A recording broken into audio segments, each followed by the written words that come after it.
Hey everybody, happy Monday. Hello. So if you can see us, let us know that we're live. I think I see a notification. And that you can hear us. Okay, well, I see us up and going, so I'm going to assume everything is good. So if you are in this area, we've got some beautiful weather happening behind us, so hopefully everybody's staying safe. But I hope you grabbed your coffee. Yes. Because we have ours, and you're ready to talk.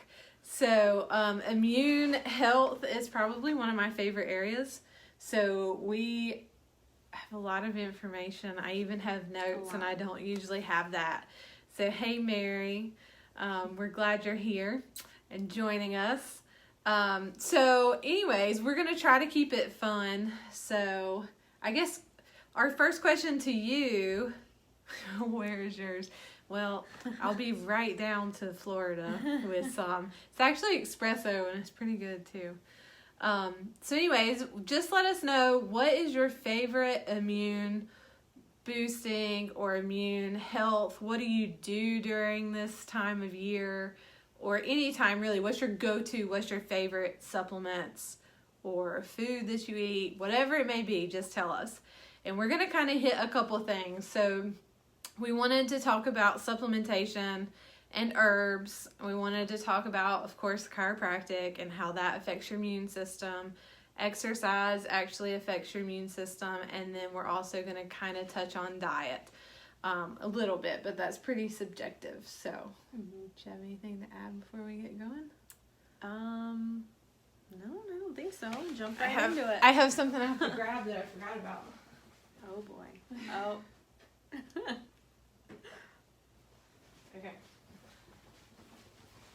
Okay, so we're going to kind of target immune system and how it relates to stress right now, because I think stress is a big topic. I know I've been having to do a lot of stress management techniques with practice members right now. And there was a study actually done by the American Psychological Association that said that 44% of Americans reported that their stress levels over the past year, we're losing connection. Oh no. So over the past 5 years had increased. So I would love to see what everyone's stress levels are now, just in this short amount of time with everything that's been going on in society. So our stress response is a good thing short term. It is not good long term. That's where you get a bunch of the detrimental effects. So we as a society operate in a more sympathetic driven state, so a fight or flight, and your body cannot sustain that long term. You have to move to parasympathetic or rest digest to be able to detox, to be able to heal. It's important for life. So we have to figure out as a society how to move more out of a sympathetic state, because staying there is detrimental to your immune system. So you'll end up with chronic diseases or chronic pain syndrome, or you name it. So chronic stress, there's actually a study that just came out. Chronic stress actually disrupts your gut microbiota, and it also disrupts the ability to be able to secrete mucus around your GI tract, which is your first layer of defense. So that's huge, because you can't really talk about immune health without talking about gut health, because 80% of your immune system is in your gut. And then we can't talk about immune if we don't address stress as a function. So if you have repeated stress that you never turn off, you don't learn to manage, then your HPA axis is going to stay activated, and you're just going to excrete cortisol. And cortisol is good in small amounts. But when we have prolonged cortisol is where our inflammation levels internally stay elevated, and inflammation is a huge trigger to chronic diseases and to depleting your immune system. So we want cortisol, we just don't want it to stay high all the time. The other thing cortisol does in excess is it raises your blood sugar. What happens if your blood sugar stays elevated? You've increased inflammation levels. So now we're at double whammy, and your immune system is tanked. You're not going to be able to fight anything off. So there's a couple ways. Now, one thing that I think is unique about our practice is we try to meet you where you're at. So I love herbs. I love whole food supplementation. Those are probably my go-to. But I actually have a lot of practice members that love essential oils, and I love essential oils. So if you are an essential oil girl or guy and that's what you want to go to, then we'll meet you and we'll go there. So all of this is very subjective, but it's a good overall, and we meet the person where they are. But I'm just going to highlight some of my absolute favorites. So one that's really popular is CBD and hemp, but there's a reason for it. So your endocannabinoid system, which is what those products act on, actually can suppress that hypothalamic stress response that you get that excretes cortisol. So it actually dampens that cortisol, and then you get that kind of chill phase, or like you just feel like you have a little bit of stress relief, and you do, because it's suppressing that response. The echinacea actually does the exact same thing in a similar fashion. So it helps enzymes that act on the endocannabinoid system to not be degraded. So you're going to get that mild kind of calming response, and also suppress cortisol. And I love echinacea. We grew up on echinacea anytime you felt sick. So now with that, let me just say, you cannot go to the vape shop and get a quality CBD product. You shouldn't want a bad quality. So we actually carry an organic one in our office, in a bunch of different forms, if that is something that you're interested in. Now, when we're talking about herbs, you can get them in tablets. I like the liquid form because you can mix some of them, and you also get a quick response time, so people notice results faster. So if we're looking at herbs that help support your immune system, we're thinking licorice. Rhodiola is a good one. Rehmannia. Rhodiola is actually good for your energy and mood support as well. Ashwagandha actually supports your adrenal cortex, so it's going to help you to be able to handle daily stressors, not just a chronic stress. Then we have adaptogens that seem to be really popular right now. So some big ones with that, the adaptogens will kind of help support your immune system and how your immune system responds to stressors. So a lot of overlap with the herbs. You have licorice, you have Rehmannia, Rhodiola, Ashwagandha. Schisandra is actually one that probably doesn't get a lot of attention, and that one is great for your actually liver support, helping you be able to move from phase 1 to phase 2 detoxification, and also energy and mood support. So that's actually one that I'm doing right now in my herbal mixture. But you also have eleuthero, echinacea, and astragalus are fantastic adaptogens that you can rotate in your diet. So I want to touch on echinacea just for a minute because it is just such a good all-around support. There's tons of research for echinacea, and you can find high-quality ones. We sell one, but you can find high-quality ones pretty readily available. So there was actually research done that showed echinacea can prevent viral colds, reduce your total number of colds and number of sick days, and the pain medication that people take when they get that achy joint feeling from being sick. They also found that echinacea can prevent reoccurring infections so that you can use it prophylactically over a 4-month period. Meaning, when you're moving into winter, where people are more susceptible to colds and flu, you can start it prophylactically moving into those winter months for 4 months. So that's a fantastic one to add in. So then if we're talking about vitamins, because vitamins are easy, most people know those, you can add a B complex. Vitamin C is actually the highest stored percentage is in your adrenal glands, which are the first things to get shot when you're under chronic stress and affects that HPA axis.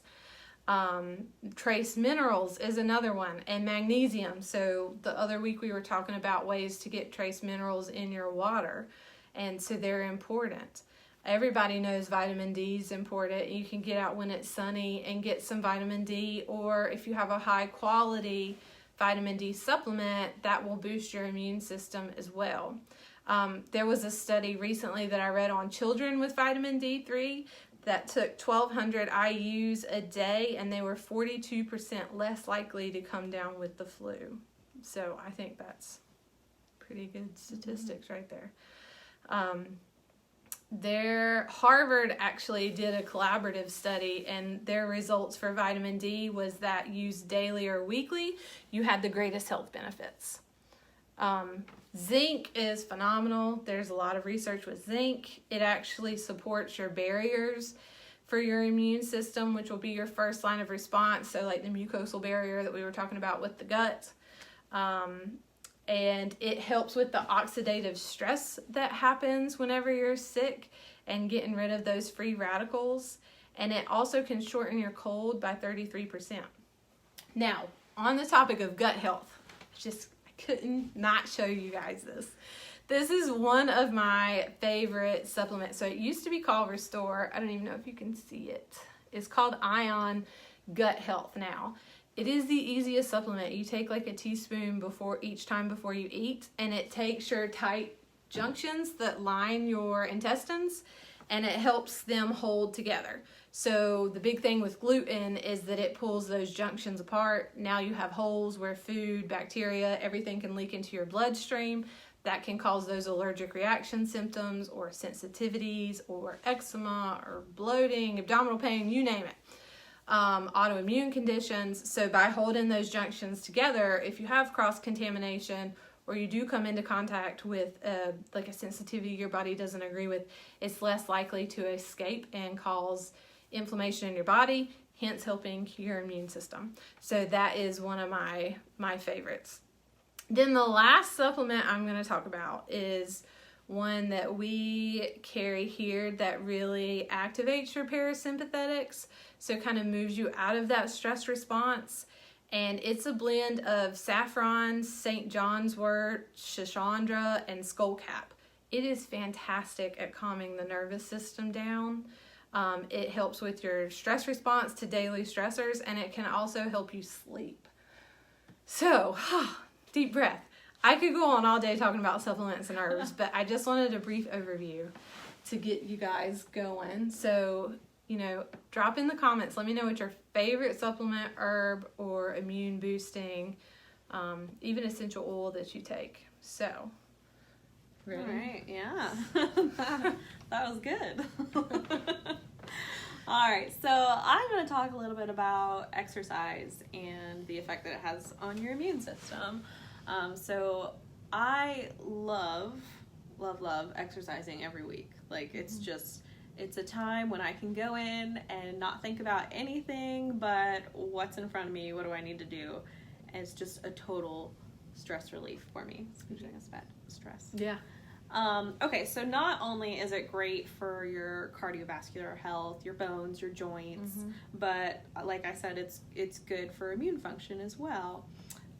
So it helps to kind of increase your body temperature while you're working out, after you're working out, kind of like when you're sick and you have a fever and your body is trying to fight off any foreign substances, infections, anything like that.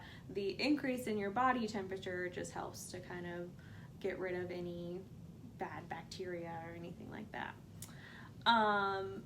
It also releases the feel-good endorphins. So these endorphins interact with your brain receptors to just kind of help reduce pain perception.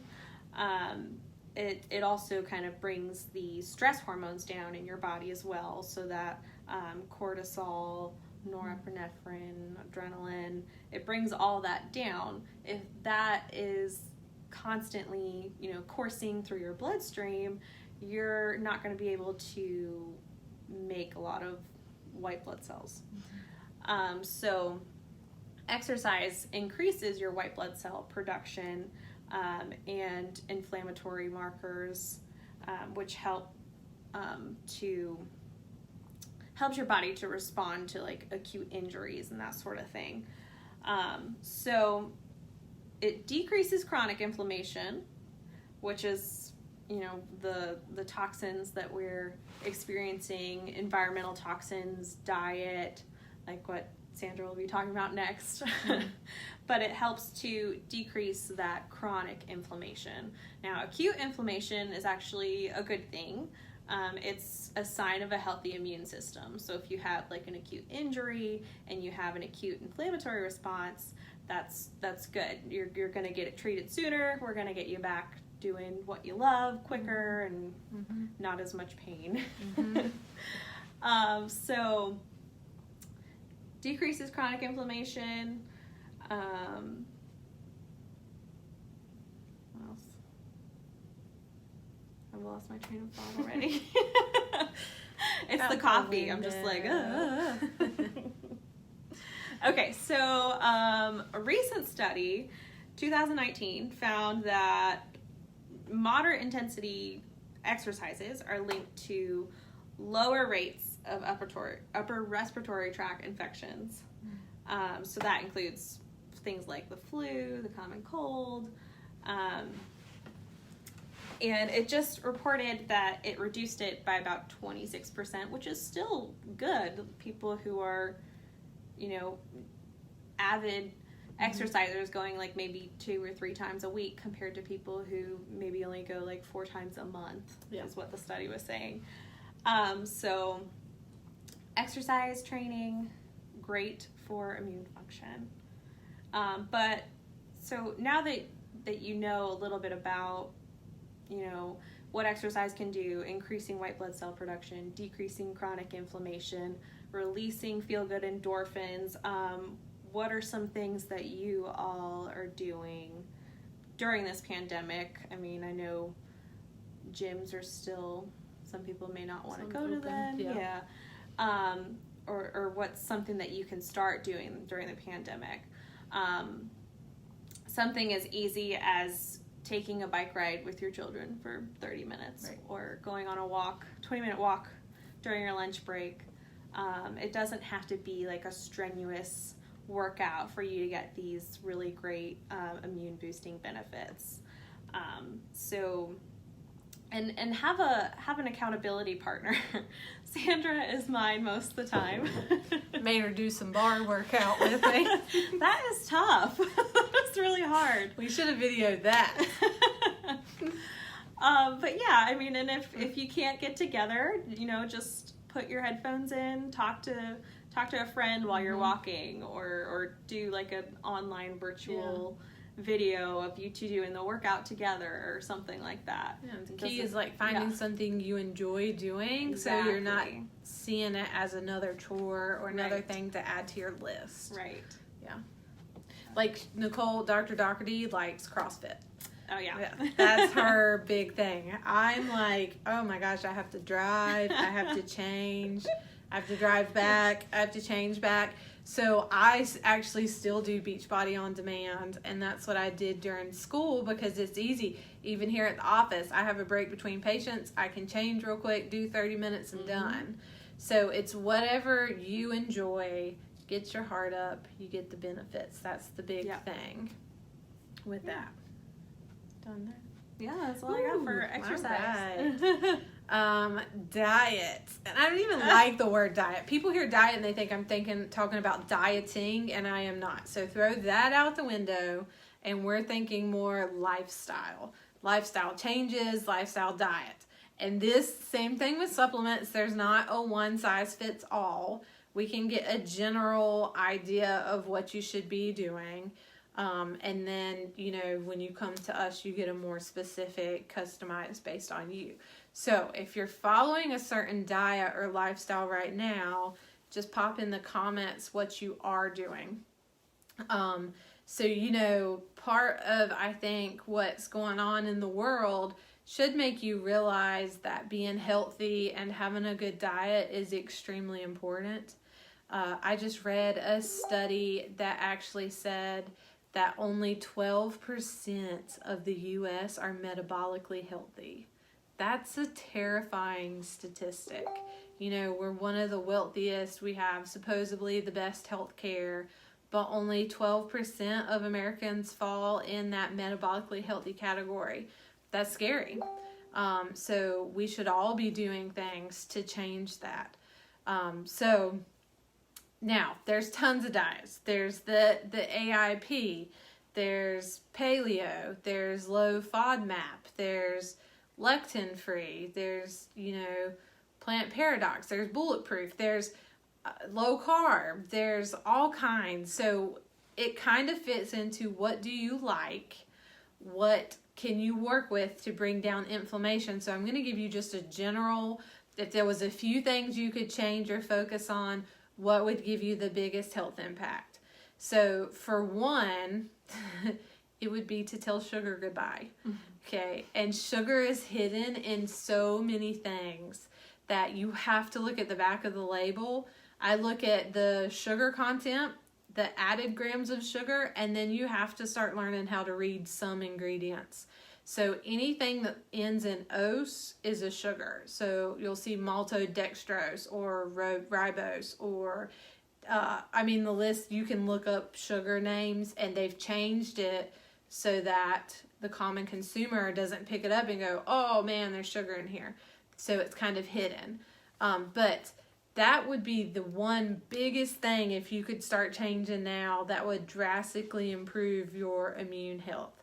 So by the time you consume sugar, within 30 minutes, you decrease your immune system function by 50%. That's huge. And I don't think most Americans realize how much sugar you consume. I get people in here all the time say, oh, I do good, I eat yogurt. Okay. If you just pick up a plain thing of yogurt, you've ate half your day's worth of sugar. And then, you know, or if you start your day off with cereal, you might as well go get you a bowl of Skittles, because that's about the equivalent. Okay. So it's little things, paying attention to things you may not have even thought weren't healthy. 2 slices of bread actually has more than your daily amount of sugar that's recommended by the American Heart Association. So the American Heart Association recommends 6 teaspoons of sugar per day for women. That equates to 25 grams of sugar. That's the maximum that you should have. And if that's what they recommend as maximum, you should way be under that. For men, they recommend 9 teaspoons or 38 grams a day. And again, that's maximum. So if you had one thing you wanted to change this month, that would be it.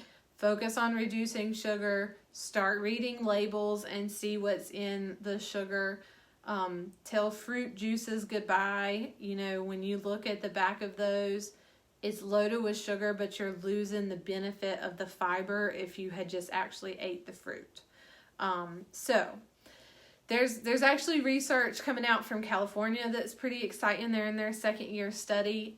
They're taking chronic diabetes patients and putting them on a moderate protein, high vegetable diet, and they're actually reversing diabetes. I think their 1st year study was that 80% of them were able to come off of medication just with diet and supplementation alone. So it can be done, and we've seen it in our office. You know, we have a guy whose A1C just dropped like 1.5 points in a couple of months of supplementation and dietary. We have another patient that we've been working with a little bit longer, about 8 months. He's done some detoxes with us. He's stuck with the supplements, and his blood sugars are in normal level or normal range. So it can be done. It takes hard work, but totally doable to reverse, you know, chronic diseases. It can happen. So the big thing with diet is that the vegetables, that pyramid that we've seen so much, should be flipped almost. So vegetables need to be at the bottom, and that needs to make up your day. So starchy veggies. Dairy tends to be inflammatory for most individuals, so I recommend trying to eliminate as much as you can. I still occasionally have cheese, but you know, that should be a minimal. Sweets are at the very top of your pyramid, and then your meats. And there's a lot of debate about meats out there too. If you haven't watched the Game Changers, you should watch it. It's very interesting. I'm not vegan or vegetarian by no means, but I do believe that a heavy plant-based diet is the better way to go. And then there's tons of specific diets. I've done them all trying to manage my eczema. So if you have questions, I can totally answer them for you. And then the very last thing that I always like to wrap up diets with, especially if you're a Christian, is that it's been demonstrated biblically to us so many times. And Daniel is my favorite because it's so in your face that this is what you should do. So, it's what Daniel 1, 8 through 16. So when they brought them in and they had the lay of the land, they could eat all the royal food. Daniel asked if they could not do it. He used the word to defile himself. And so they gave them 10 days to prove that it could make a difference. So Daniel ate vegetables and water. And then at the end of 10 days, they noticed a difference between the people who ate the royal food and people like Daniel. And they changed their diet. But it was 10 days. That's just drastic. So diet is one of the biggest things that has to be changed.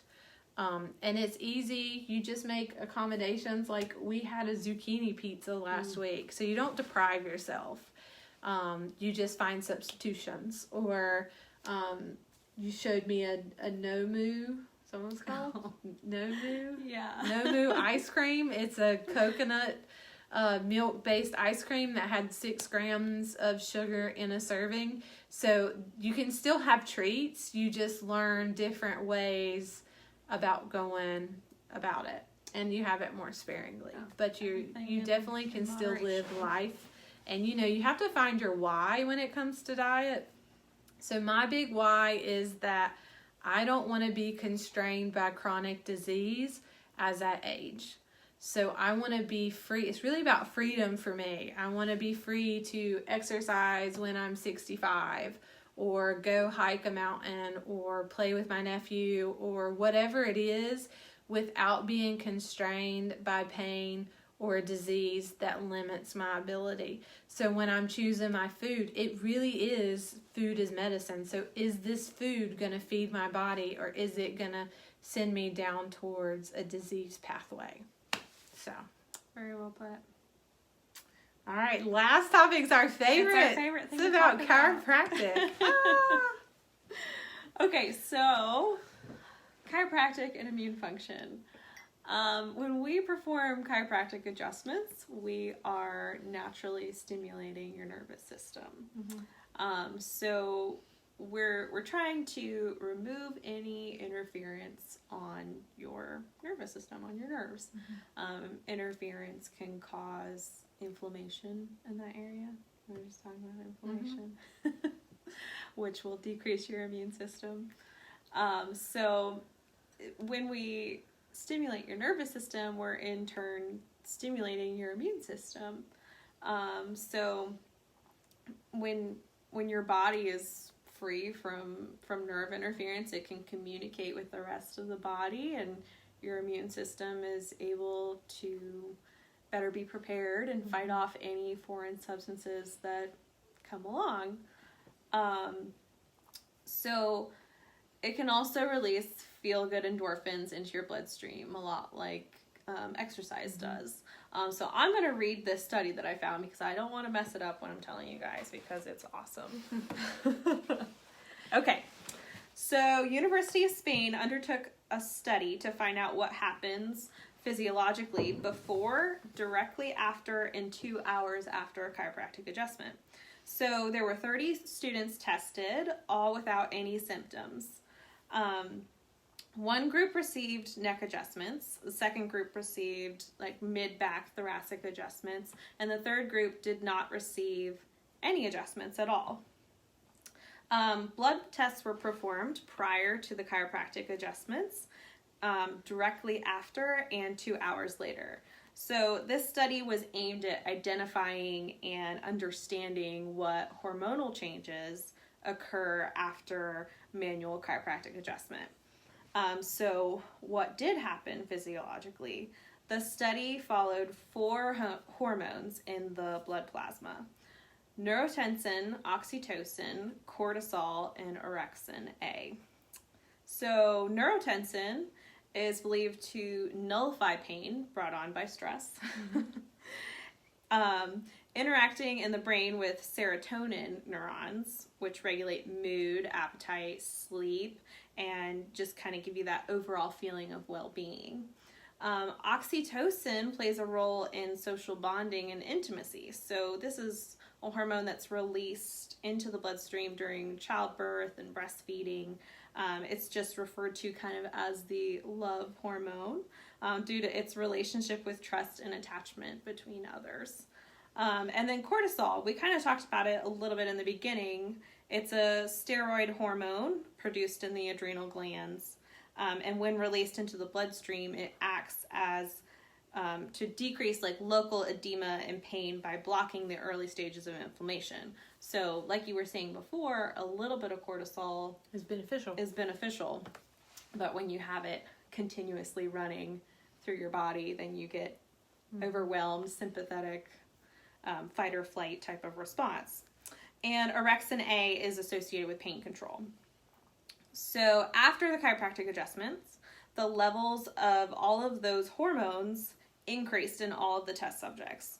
So this is just demonstrating that chiropractic adjustments can increase neurotransmitters and feel-good hormones and provide relief and a positive impact on your central nervous system and your immune system. So that was just a really cool thing that I found. Cool. Like they tested this in the blood.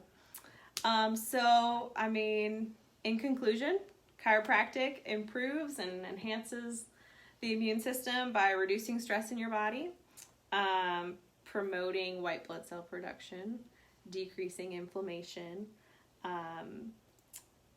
and increasing, we didn't really talk about this a whole lot, but it also increases your CD4 count. Mm-hmm. So CD4 count is just going to kind of show how healthy your immune system is. I believe the normal range is about 500 to 1600-ish, in that range. Anything below 200, and then we're kind of going into immunocompromised type of diseases. So that's what we don't want. But so an adjustment can actually increase your CD4 count, which is awesome. Mm-hmm. Awesome. Yeah. I like to tell people chiropractic, I think you hear a lot of people say, find the root cause, and you might not really understand that. But what I like to equate it as is you get a symptom, right? Whether that symptom is a fever or abdominal pain or GERD, your heartburn, whatever it is, it's a symptom. So you can put out that symptom very much like a fire, right? If you have a fire in here, the fire alarm's going off. I can go cut that fire alarm off or mask the symptom. You can take a medication, mask the symptom or the heartburn. All you've done is turn the fire alarm off. But you still have a fire that's raging. Mm-hmm. So your body was still trying to tell you something's wrong. So by finding the root cause and not just addressing the symptom, you're putting the fire out. Mm-hmm. So that, you live healthier or a healthier life. So I think that's probably one of the biggest things, and then adjustments really do take you from a sympathetic state to a parasympathetic state, which is really what all of this was about, is getting into a parasympathetic state to boost your immune system. So, we do, as far as immune function goes, sometimes we get people who have tried it all and they've tried the herbs and the adaptogens and they don't know where else to go. So we do functional medicine here on top of just adjustments, so we can look at food allergies or sensitivities you might have. And one of the biggest, most helpful things, I think, is the stool testing that we've done, because it will look at your microbiome, it looks at your pancreas and liver function as well, and how they're able to clear things out. So if you've tried everything and you still struggle with your immune function, reach out to us. We're here to help. If you need a chiropractor, we're here too. And, if you found this helpful, tag someone, share it with them, let them know about it. And then, let us know what other future topics you want us to cover if you have any questions. Yeah. And outside of that, I hope y'all enjoyed it. And I hope you got some coffee. I saw someone talking about my mug. The bigger the better for coffee. Is there such a thing as too much? I don't know. And also, I have pumpkins because I'm ready for fall. Sandra's always ready for fall. I'm always ready for fall. So, well, I hope y'all stay safe with the storm. Stay dry. Let us know if you have any questions, and y'all enjoy the rest of your week. Bye.